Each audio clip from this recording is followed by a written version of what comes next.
बालोतरा के इतिहास में सबसे निकृष्ट भ्रष्ट बोर्ड यदि कोई आया है तो ये सभापति सुमित्रा जैन के नेतृत्व में आया है।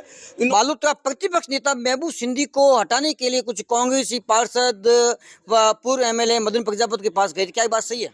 ऐसा तो नमस्कार, आप देख रहे हैं तिरंगा टीवी राजस्थान। मैं हूं आपके साथ रानीदान रावल।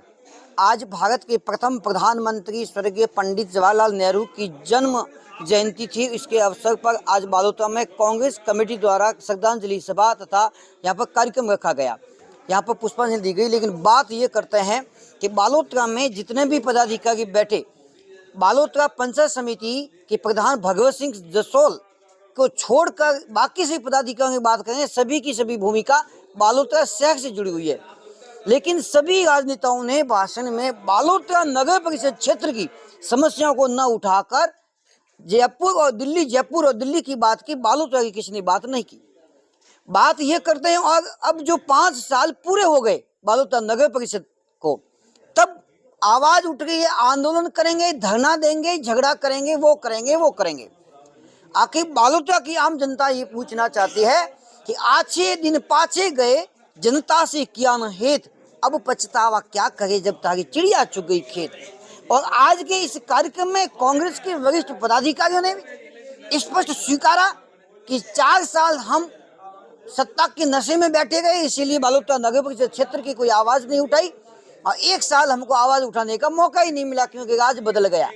इसलिए 5 साल बोर्ड बीजेपी का था या कांग्रेस का, किसी को पता नहीं चला, ऊहा में चले गए। इस पर पूरी बात हम करेंगे। बालोतरा के वरिष्ठ कांग्रेसी राजनेता हमारे साथ है रामेश्वर लाल जी प्रजापत, जो बेबाकी से अपनी बात रखते हैं, बोलते हैं और आम जन को जवाब देते हैं। इनकी भूमिका बिल्कुल बालोतरा नगर परिषद क्षेत्र में क्या है वो उनसे बात करेंगे, और क्या कांग्रेस की भूमिका वो बात करेंगे। रामेश्वर जी नमस्कार। पहले तो रानीदान जी, जहाँ तक आपने अभी, मैं सर्वप्रथम तो प्रथम प्रधानमंत्री जवाहरलाल नेहरू जी की जन्म जयंती पर उनको श्रद्धांजलि अर्पित करता हूँ। चूँकि आपने कहा कि जयपुर दिल्ली लेवल की बात की, तो चूँकि आज का हमारा जो आयोजन था वो एक श्रद्धांजलि सभा के रूप में था, तो उस विषय पर ही हमने बात की। ये एक अलग आम मीटिंग नहीं थी जिसमें हम, आपने जो हमारे ऊपर आरोप लगाया है तो मैं उसका खंडन करता हूं कि चूंकि हमारे नेहरू जी की जन्म जयंती को लेकर श्रद्धांजलि सभा थी तो हमने उससे संबंधित बातें की। क्योंकि जो हमारी विरोधी पार्टी जिस तरह से व्हाट्सएप यूनिवर्सिटी के माध्यम से दुष्प्रचार और झूठ फैलाती है और युवाओं को दिग्भ्रमित कर रही है, तो उन बातों का युवाओं को ये हमने संदेश देने की कोशिश की है कि भाई जवाहरलाल नेहरू जी का देश के लिए क्या योगदान रहा, नेहरू गांधी परिवार का देश के लिए क्या योगदान रहा। तो आज हमारा मकसद श्रद्धांजलि सभा था, उसके लिए बात की। अब रही बात जहाँ तक नगर परिषद की, आपने कहा कि भाई आपने विरोध नहीं किया, तो चूंकि मैं आपको दावे से ये कहता हूँ कि बालोतरा के इतिहास में सबसे निकृष्ट भ्रष्ट बोर्ड यदि कोई आया है तो ये सभापति सुमित्रा जैन के नेतृत्व में आया है। इन्होंने किसी भी तरह का कोई विकास के प्रति इनकी सोच भी नहीं रही है, और सबसे बड़ी बात इनकी भेदभावपूर्ण पक्षपातपूर्ण नीति, जिसका प्रमाण आप खुद बालोतरा शहर में घूमते हुए देखते हो। और विशेषकर कच्चे अविकसित वार्डों, कच्चे वार्डों के प्रति इनकी भेदभावपूर्ण और पक्षपातपूर्ण नीति, उनके समय पे विकास के टेंडर नहीं लगाना, टेंडर लगाए तो वर्क ऑर्डर नहीं देना, कि पैसा नहीं है, जबकि टेंडर करोड़ों के निजी कॉलेजों और निजी स्कूलों के लग रहे हैं जी। ये बीपीएल क्वार्टरों के आगे की रोड है। चूंकि दीपावली के त्योहार के अवसर पर सभी मुख्य रोडों पे पैचवर्क किए गए, मगर इस रोड की सूद लेने की इनको फुर्सत नहीं मिली, क्योंकि यहाँ आम गरीब मजदूर वर्ग के लोग निवास करते हैं। तो ये उनका सभापति महोदय के रवैये का एक प्रमाण है कि उनकी गरीब मजदूर, ओबीसी, एससी, एसटी लोगों के प्रति उनकी क्या सोच है, उनकी उपेक्षापूर्ण व्यवहार का ये सबसे बड़ा प्रमाण है। चूंकि ये बीपीएल क्वार्टरों का केवल एक मुख्य रोड थी, इसी 4-5 वार्ड के लोगों का आवागमन रहता है, मगर उस रोड को, जबकि औद्योगिक क्षेत्र भी जाने वाले साधन इधर से होकर जाते हैं, मगर कई जगह पे पेच वर्क किए गए, मगर इस रोड का पेच वर्क नहीं किया गया, केवल काले रंग से जरूर कलर किया गया है, टूटी सड़कों पर पेच वर्क नहीं हुआ है। बिल्कुल, आप अपनी जगह पे सही कह रहे हैं, आप सही कह रहे हैं, मगर ऐसा भी हमारे यहाँ नहीं किया गया। और ये एक अकेला उदाहरण नहीं है। कई ये जो कच्चे वार्ड है, वार्ड नंबर 42, 43, 44, 45, 1 और ये 32, उधर 38, 39, इन वार्डों के प्रति जहाँ गरीब मजदूर SC ST के लोग निवास करते हैं, OBC के लोग निवास करते हैं, उनके प्रति सभापति महोदय का रवैया हमेशा उपेक्षापूर्ण ही रहा है और उन्होंने वहाँ भेदभावपूर्ण नीति ही अपनाई है। रामेश्वर जी, अब रहा आपने कहा कि विरोध नहीं किया, तो मैं आपको अवगत करवाना चाहता हूं कि ये पहला बोर्ड है जिसने पूरे 5 साल के कार्यकाल में 6 या 7 मीटिंग की है, जिसमें से भी 4-5 तो बजट बैठक थी, 1-2 मीटिंग हुई।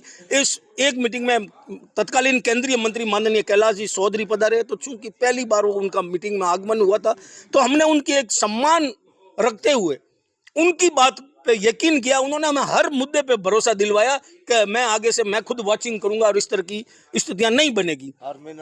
उसके बाद में दूसरी बार फिर मीटिंग हुई तो नए नवनिर्वाचित। रामेश्वर जी, आपकी बात काटूंगा, लंबी बात नहीं करें अपन। निस्संदेह हमारी भारतीय संस्कृति और सभ्यता गई है, राजनीति साफ छवि गई है कि मैं राजनीति में कटुता नहीं रखते हैं, बिल्कुल साथ बैठते हैं, होना भी यही चाहिए।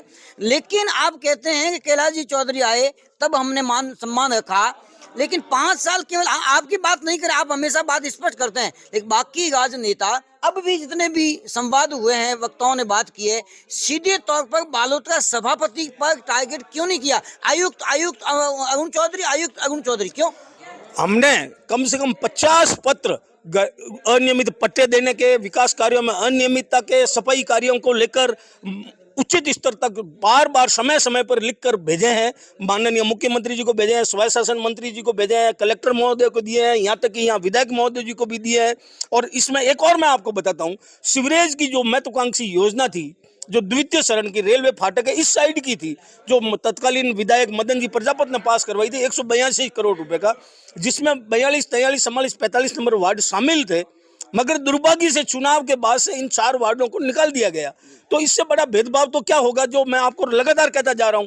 और समय समय मेरे पास 50 पत्र पड़े हुए हैं जो इस सभापति की कार्यप्रणाली, इसकी अनियमितताएं, पट्टों में जो इन्होंने भ्रष्टाचार किया है, जो सरकारी जमीन के पट्टे दिए हैं, कुछ अतिक्रमणों के पट्टे दिए हैं और कुछ ऐसी जमीनों के भी पट्टे दिए हैं जो नकल में लिखा हुआ है साहब के आवासों के लिए, सरकारी आवासों के लिए।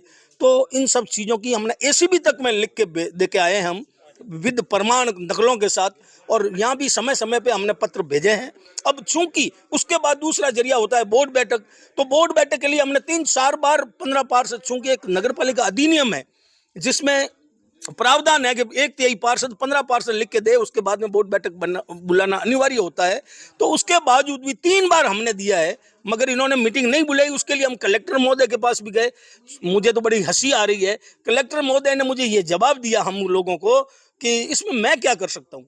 अब चूंकि जिले का मुखिया होने के नाते संवैधानिक दायित्वों की निर्वहन करवाने की अधिकार जिला महोदय। रामेश्वर जी, आप आरोप लगा रहे हैं कलेक्टर साहब पर, कुछ लगा रहे हैं आयुक्त महोदय, जबकि आपके ही कांग्रेस पार्टी के वरिष्ठ पदाधिकारी कह रहे हैं कि गलती हमारी है, हमारी पार्टी की गलती है, पार्टी के बड़े पदाधिकारियों की गलती है कि 5 साल 4 साल तुम नशे में चूर रहे, 1 साल और बोले नहीं, 5 साल पूरे निकल गए। क्या इस बात की सत्यता है ये, या वो बोलने वाले झूठे थे? कांग्रेस पार्टी में लोकतंत्र मजबूत है और हर छोटे से बड़े कार्यकर्ता को अपनी भावना व्यक्त करने का अधिकार है। भावना सही थी, गलत थी? ऐसा नहीं है कि भाजपा की तरह किसी को कार्यकर्ता को अपनी बात रखने का अवसर ही नहीं मिले और सीधे उनको भारत माता की जय बुलवा के और मीटिंग से संपन्न करते हैं, जबकि हमारे यहाँ हर छोटे मोटे कार्यकर्ता को लोकतांत्रिक तरीके से अपनी बात रखने का अधिकार है। नहीं, हमें स्पष्ट अधिकार के तहत उन्होंने रखा। स्पष्ट करिए, उन्होंने बात कही वो सही थी या गलत? मैं पार्षद प्रतिनिधि के नाते आपको ये अवगत करवा देता हूँ कि हमने समय समय पर विरोध लिखित में जहाँ उचित स्तर पे हम कर सकते थे वहाँ किया। इस बात को स्पष्ट बोलना है, आपको बताना है कि जो अभी यहाँ पर आपके वक्ताओं ने बात कही और अपने उद्बोधन में कहा कि 4 साल मदन प्रजापत का शासन था और इसीलिए हम शासन के नशे में चूर थे, क्या बात सही? इसीलिए मैं चूंकि बात नगरपालिका से जुड़ा हुआ हूँ, मैं नगरपालिका से जुड़ा हुआ हूँ, मैं नगरपालिका के संबंधी जवाब दे सकता हूँ। नगरपालिका में एक पार्षद प्रतिनिधि होने के नाते, प्रतिपक्ष नेता के नाते हमें जो काम विरोध के लिए करना चाहिए था, जनता के हित में जो बात उठानी चाहिए थी, वो समय समय पे हम पत्रों के माध्यम से उठाते रहे और उसके प्रमाण के रूप में मेरे पास 50 पत्र पड़े हैं और ACB को भी हम लिखित में देके आए हैं। तो फिर मंत्री सबको दिया है। तो फिर आपके पदाधिकारी, आपके राजनेता, आपकी सरकार, आपकी पार्टी के खिलाफ क्यों बोल रहे हैं? लोकतंत्र है, उसको हो सकता है उनको सही है, वो गलत है कि झूठ है? हो सकता है उनको ऐसा लग रहा हो, हम जबकि हम हमारी पक्ष ये रख रहे हैं कि हमने समय समय पे उचित स्तर पे विरोध प्रकट किया है और इसमें किसी तरह की कोई कमी नहीं रखी, बिना लाग लपेट के किया है। और एक बार और आपको ये कह देता हूं कि इतिहास में बालोतरा में इससे निकम्मा और भ्रष्ट बोर्ड आज तक नहीं न तो आया है न आएगा। एक बात आपसे पूछ ली जाए कि एक बात ऐसे सुनने में आई है कि बीच में बालोतरा प्रतिपक्ष नेता महबूब सिंधी को हटाने के लिए कुछ कांग्रेसी पार्षद व पूर्व एमएलए मदन प्रजापति के पास गए थे, क्या ये बात सही है? ऐसा कुछ नहीं है। एक परिवार में भी कई बातों को लेकर अनबन हो जाती है, क्योंकि मैंने आपको पहले ही बताया कि हमारे पार्टी में लोकतंत्र मजबूत है। कोई बात को लेकर मान लो वो विधायक जी के पास सलाह मशविरा करने के लिए आते हैं, ये एक सामान्य प्रक्रिया है। ऐसा इसको एक तरह से आप विरोध के रूप में नहीं ले सकते। हो सकता है मेरी कोई बात आपको नहीं जची हो तो उचित स्तर पे वो आगे कहें कि भाई ये बात हमको नहीं जची, तो ये इसको एक विरोध का नहीं कह सकते हैं, क्योंकि लोकतांत्रिक भावना अपनी व्यक्त करने का तो अधिकार है। धन्यवाद। आप हमारे साथ थे बालोतरा के वरिष्ठ कांग्रेसी राजनेता रमेश लाल जी प्रजापत। आज की इस पूरी बातचीत पर रमेश लाल प्रजापति ने स्पष्ट विभाग से जवाब दिए और बातचीत की, लेकिन बाकी कांग्रेस के पदाधिकारी बोलने से बचते हुए नजर आए। लेकिन हमारी आवाज इस प्रकार बुलंद रहेगी, जनता की आवाज उठाते रहेंगे। जुड़े रहिए हमारे साथ, देखते रहिए तिरंगा टीवी राजस्थान। जय हिंद, जय भारत।